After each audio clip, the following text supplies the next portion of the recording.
you're taking the time and the effort to be here. So thank you very much. I appreciate that, and I applaud that. Sorry guys, a technical thing. Marty, how do I move the slides on this? Do I use this? Yes.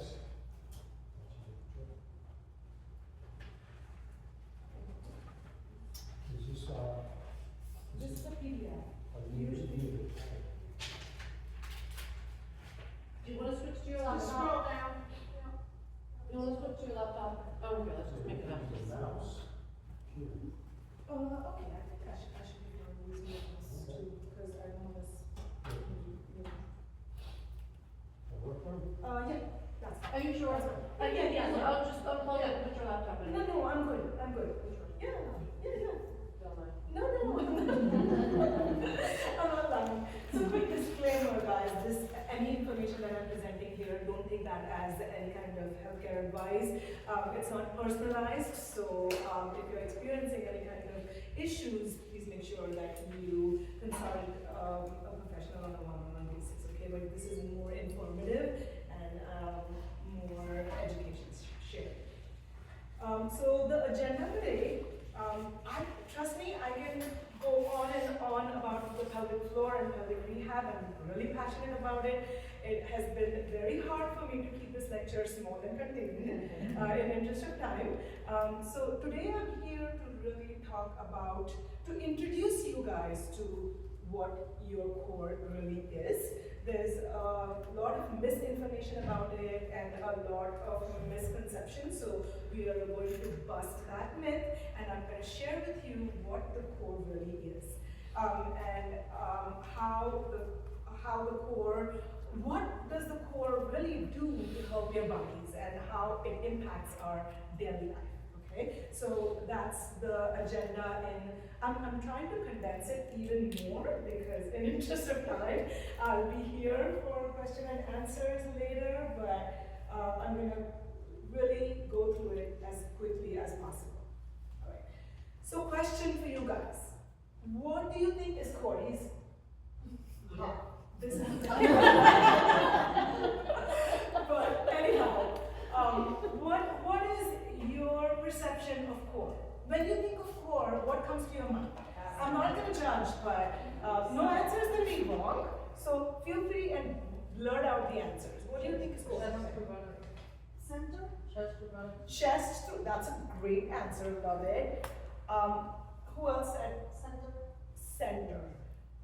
Somebody said abs, right? Okay. All right. So the myth, most of the times people think is abs is core. You know, that's the misconception. But the thing is, it's not completely wrong. Abs are part of your core, but there's other members in this core team which together make up the core. It's not just the abs. So so many times I'll have really fit athletes walk into my office. They have amazing abs, but they have all kinds of problems. You know, they have back issues, they have pelvic floor dysfunction for which they try to come to see me. So just strengthening your abs doesn't mean you're strengthening your core. Okay? So then what is the core? Right? I'm gonna explain what is the core. So core is basically a team of 4 important structures in your body. Okay? Abdominals, or the deep abdominals, so to say. We have 2 kinds of abdominals. Abdominals that are bigger movers, and the ones that provide the stability that are deeper inside. So when we're talking about the core, we are really talking about those deep abdominals. It has a name, it's called a transverse abdominis, or the TRA for short, okay? That is the one that most people are familiar with. Now, what are the other 3 members of the core? One is the diaphragm. Feel free to take pictures of the slides, or I can even send it to you guys later if you want, okay? But the diaphragm, which is a respiratory muscle, right? The muscle that helps you breathe. That's one member of the core team. The multifidi, you guys don't have to remember the names, but if you can just remember the structures, multifidi are small muscles in your spine. And the multifidi in your lumbar area or your lower back are part of the core, okay? And the fourth, which is my favorite, for obvious reasons, is the pelvic floor, okay? Pelvic floor, okay? Now that I have explained to you where all these, which muscles make up the core, I brought a model to show you guys what the pelvic floor is. Okay, I'm going to keep this real quick because we don't have so much time, but so the pelvic floor here is basically a group of muscles which forms kind of like a muscular underlayer. If you want to imagine that, if I may say, that's the easiest way for me to explain it, right? So everything that you see in this model, if it's oriented like this is your spine, this is your pubic symphysis, these are your hip bones. So everything that you see in red at the bottom, that is your pelvic floor, okay? Now, pelvic floor in women has 3 holes and in men has 2 holes, right?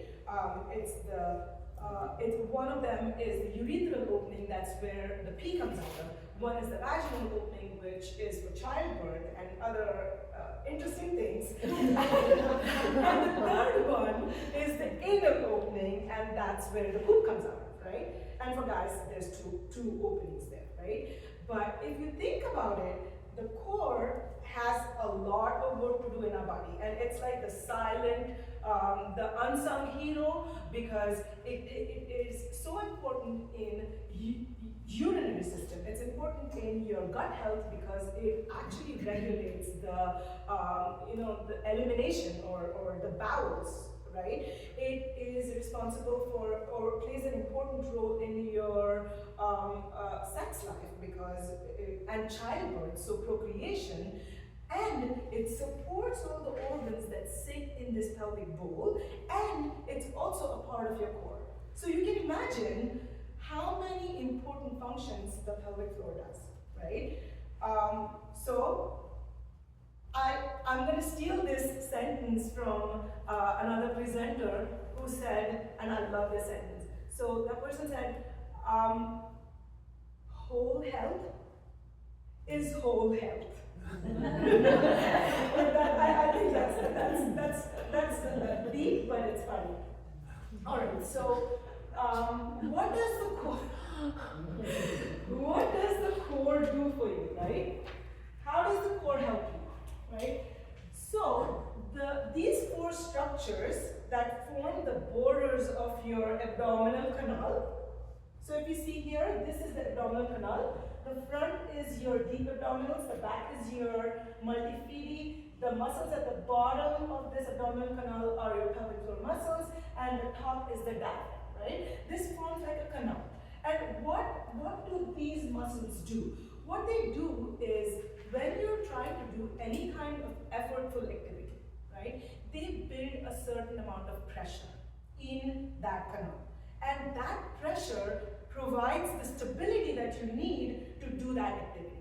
So the amount of pressure is really going to be different based on the work that you do. So if you're just getting up from a sitting position, there's going to be some amount of pressure. Even if you're just sitting down and maintaining a good posture, there's going to be a certain amount of pressure.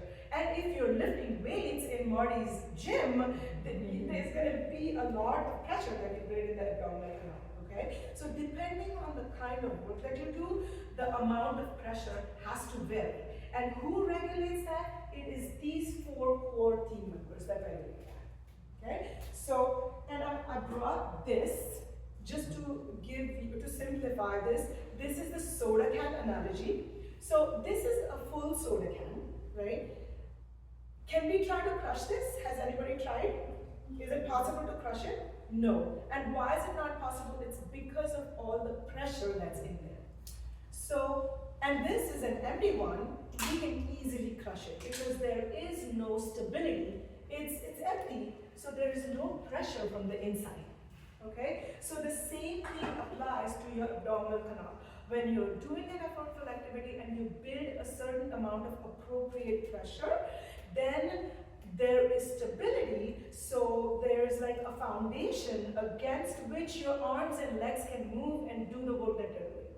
Now, what happens when there is an imbalance in the pressure that's that happens, right? Either some people might end up creating too much pressure. If one of the 4 team members are not on board, you can either end up creating too much pressure, and that can cause hernias, it can cause prolapse, it can cause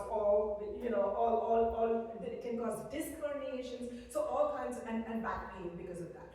All different kinds of issues. Now, what happens if a person is not able to generate enough pressure? Again, the same story. It can lead to diastasis. If there's young moms here, they might know what diastasis is. It's not, anyways, not a condition restricted to young moms. Older people can also get a diastasis. Or they could have constipation, because in order to push the poop out, we need a certain amount of pressure to be generated in our abdominal canal.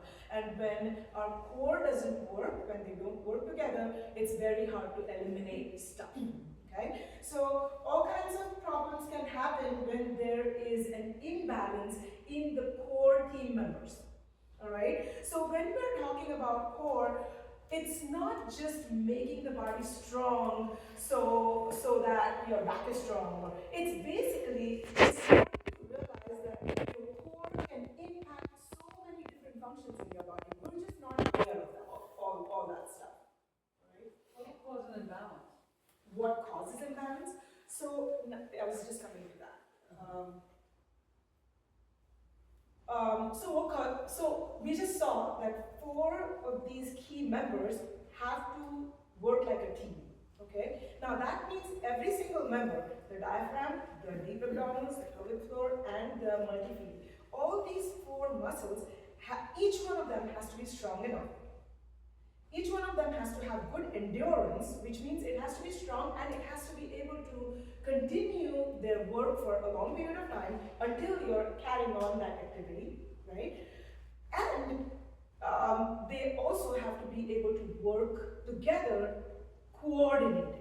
So if you're trying to do an activity and one, like your abdominals are nice and strong, that is what happens to my athletes that come to my clinic, right? Their abdominals are amazing, but their pelvic floor is on vacation. So then, or vice versa, some people have really weak abdominals, and then the poor pelvic floor, which are like tiny muscles, have to do all the overwork, and they get like overstressed and overworked, leading to all sorts of problems. And those are the situations when there is imbalance in these muscles. How does the diaphragm impact? I have a lot of clients that come in that do a lot of breath holding. They do a lot of breath holding. They don't have good mobility in their thoracic spine, because of which they can't really breathe completely. And if they don't breathe, the diaphragm is not on board. No matter how much, how many planks you do or sit-ups you do, you're never going to get your core strong, because you really need that diaphragm also on board along with everything else. Okay. Does that answer your question? Yeah. Sorry guys, it seems like I'm rushing, but okay. So, how can we ensure that the abdominal pressure? Okay, so it's important, right, to have the abdominal pressure. So by making the 4 team members really healthy and making sure they work together as a team. All right, that's the basic thing. That's the foundation. And then we can go deeper into it. But that's a story for another day. I'm going to just leave you guys with important things. 2 factors that very directly impact your core strength or the way the core functions is, 1 is breathing and 2 is postural alignment. So as you're working on, I remember Beth's life of breathing, right? When you're working on your core, when you're going to the gym, you've got to remember these two things. Focus on your breathing and focus on your posture. Because no matter how much you work out, eventually all day long, when you're doing life, if your posture isn't good, it's not all going to come together. And I explain the reason why. Because if your posture is not good, try to be slouched and try to breathe, you're not going to be able to breathe. So two out of the four core team members are not even on board when that happens. Okay? So those are the two things. When your goal is to improve your core, you also have to focus on these two important things, which have like a direct impact on core strengthening. All right, and what does pelvic floor have to do with all this? Okay, I think I already answered the question. Pelvic floor is a part of your core. So if you're talking about core, if you're talking about developing stability and strength in your bodies, pelvic floor just is there. You cannot ignore it. Okay? Just a quick rundown about what are the pelvic floor issues that you can have. I'm just going to talk about, give you a quick list of common issues that people might have. Constipation is big, and people don't realize that chronic constipation can be addressed through pelvic rehab. All right, constipation, any kind of urinary issues, so leakage when you're lifting weights, leakage when you're sneezing, coughing, urinary frequency and urgency. A lot of people say that, oh my God, every time I see the bathroom, I have to go to the bathroom. And if I don't go, I'm gonna leak. Yeah, these are serious issues. So there's triggers that people have. People can just hear the running water and be compelled to use the bathroom. And I see patients that come to me that need to use, they void or pee 15, 20 times a day. You can imagine how their quality of life is. So that there's conditions called prolapse, like you feel pressure down there, you feel like organs are descending. So those are the kind of conditions that I treat in my practice. I treat men and women and children, because all of us have pelvic floors, and anybody that has pelvic floors can have a pelvic floor dysfunction. Okay? Quickly then. Yeah. So if there's one takeaway that I would like you guys to walk away with from my little lecture here, is that your core, there's more to your core than just abdominals. Okay? And to strengthen your core, be mindful of your posture and your breathing. Okay? So I'm here for any questions. Quick question. Yes. I heard that walking backwards tightens your pelvic floor. Is that true?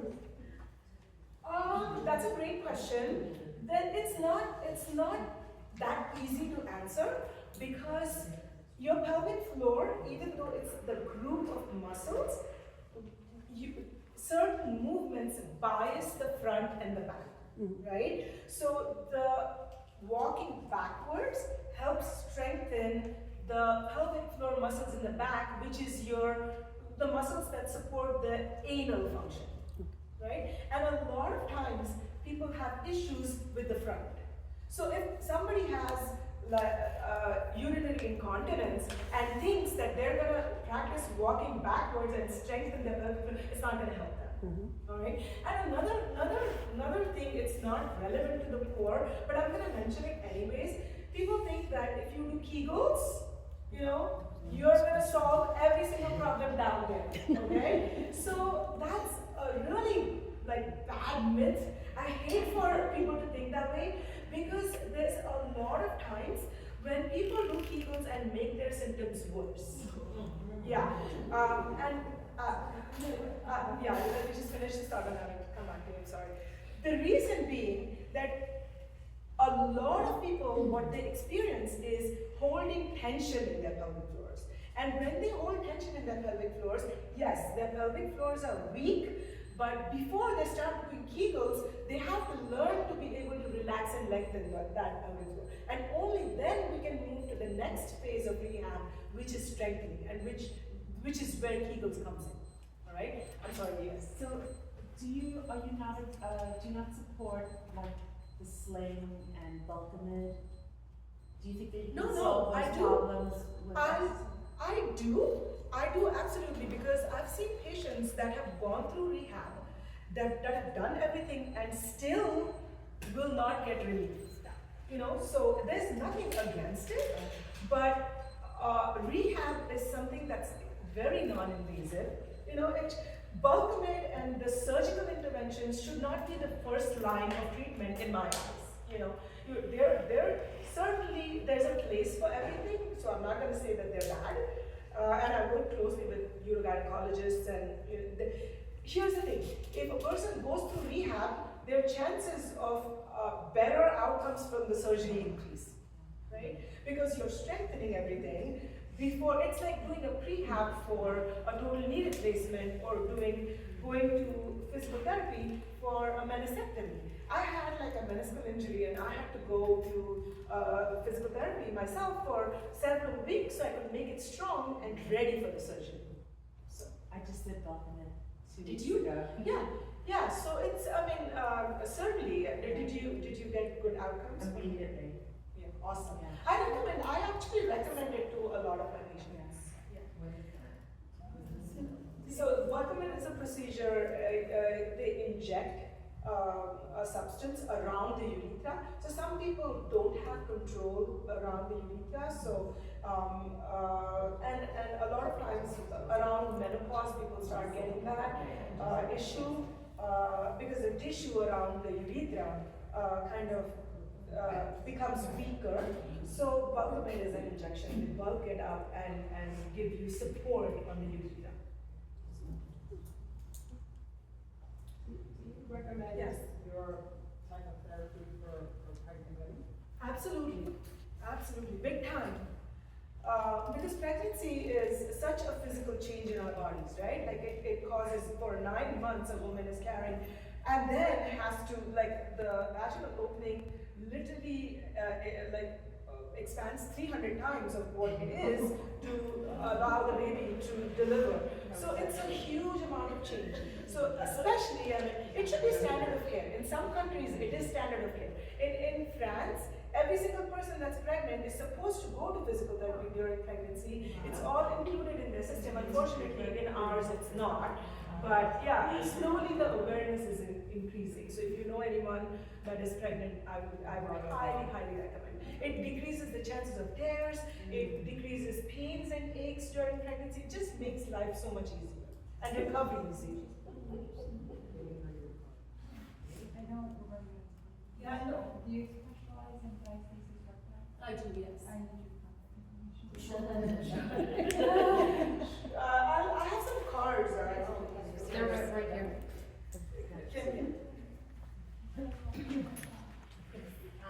So do you recommend preventatively going to, like, if you don't have an incontinence issue, you don't have issues yet, is it? So did everyone hear a question? It's a great question. Okay. So her question was, do you recommend doing pelvic floor therapy or rehab as a preventative measure? And I am a big proponent of it, not just because it's my business, really. I'm going to explain in a second.